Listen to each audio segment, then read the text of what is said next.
কক্সবাজারে গিয়ে ফালন যেতে না গেলে কিন্তু খুবই মিস হয়ে যাবে। এবার আমরা গিয়ে অর্ডার করেছিলাম ওদের পাহাড়ি মোরগ, বাঁশকুড়ুলের তরকারি, চিংড়ির লাক্সু আর চা পাতার সালাদ।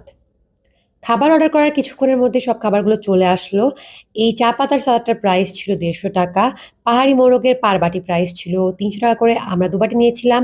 চিংড়ির লাক্সুর পার বাটি প্রাইস ছিল ২৫০ টাকা করে, আমরা এটাও দুটা নিয়েছিলাম। আর এই বাঁশকুড়ুলের তরকারিটা ছিল ১০০ টাকা করে।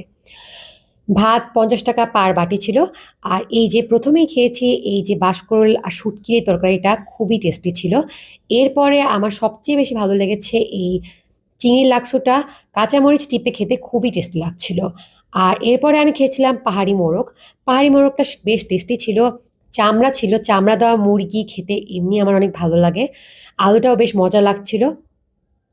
এরপরে আমি ট্রাই করেছিলাম ওদের চা পাতার সালাদটা। এটা বেশ ইউনিক একটা খাবার। আগে কোথাও কখনো এরকম খাবার শুনিওনি বা খাইওনি। বেশ টেস্টিই ছিল। সব মিলিয়ে বিল এসে